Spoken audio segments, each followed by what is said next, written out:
करनाल में आज इनसो युवा संगठन के कार्यकर्ता नेता इकट्ठा हुए, जहां पर इनसो के राष्ट्रीय अध्यक्ष प्रदीप देशवाल पहुंचे। प्रदीप देशवाल ने बताया कि जयपुर में इनसो का 20वां स्थापना दिवस 5 अगस्त को बड़ी धूमधाम से मनाया जाएगा। वहीं बड़ी संख्या में युवा साथी इकट्ठा होंगे। प्रदीप देशवाल का कहना था कि डॉक्टर अजय सिंह चौटाला की सोच है कि युवाओं को ज्यादा से ज्यादा आगे लेकर आया जाए।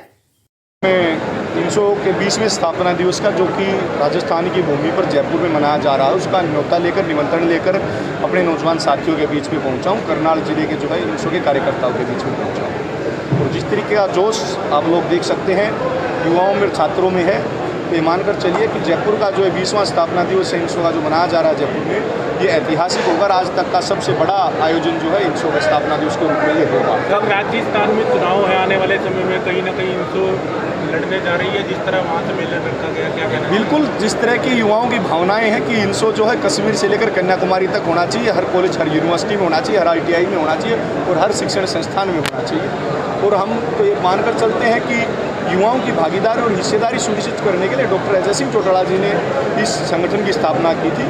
चाहे वो राजस्थान में चुनाव हो या किसी अन्य प्रदेश में चुनाव हो।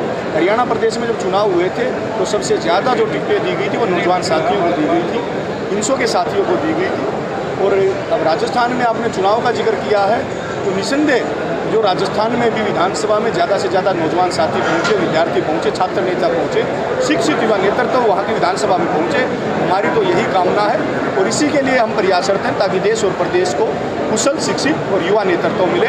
दुष्यंत चौटाला श्री के नौजवान साथी निकलकर राजनीति में आए और प्रदेश और देश को एक अच्छा नेतृत्व दें। इनसो मजबूत होती है तो JJP मजबूत होती है, तो किस तरीके से आप अपनी पार्टी को बूथ लेवल पर मजबूत करने का प्रयास कर रहे हैं? किसी भी राजनीतिक पार्टी की जो बैकबोन होती है वो नौजवान साथी होते हैं, उसकी छात्र इकाई होती है। और इतिहास साक्षी है कि जब युवाओं ने कोई जिम्मेवारी ली तो उसको बखूबी निभाया, चाहे वो जयप्रकाश नारायण का आंदोलन हुआ हो, चाहे अन्ना हजारे जी का आंदोलन हुआ हो, चाहे आसाम गण परिषद हो। इतिहास जो है वो साक्षी है कि नौजवानों ने जो जिम्मेवारी उठाई है, जो बीड़ा उठाया है, उसको बखूबी निभाया है।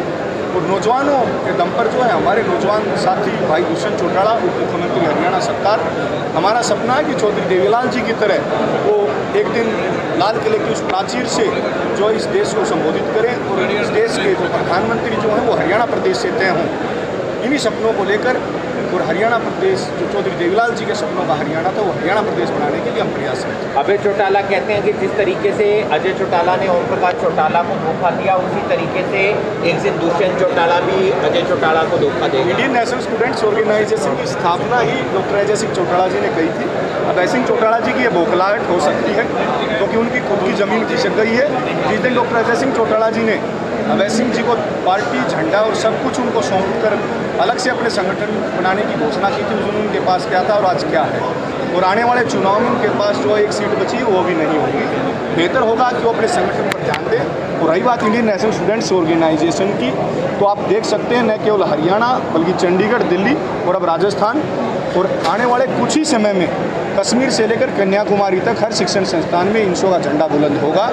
हमारा उद्देश्य सिर्फ हरियाणा नहीं है, हमारा उद्देश्य जयप्रकाश नारायण के उस आंदोलन को हम साक्षी मानकर उससे प्रेरणा लेकर हम आगे बढ़ रहे हैं।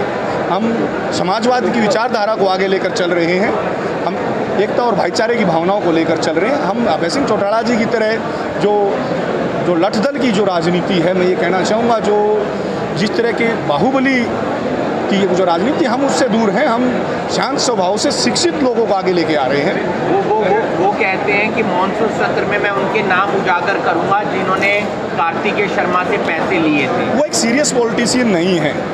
वो सीरियस पॉलिटिशियन होते तो चौधरी देवीलाल जी ने अपने वचन निभाने के लिए कभी प्रधानमंत्री की कुर्सी ठुकराई थी, तो कभी हरियाणा प्रदेश का पहला विधानसभा का चुनाव नहीं लड़ा था।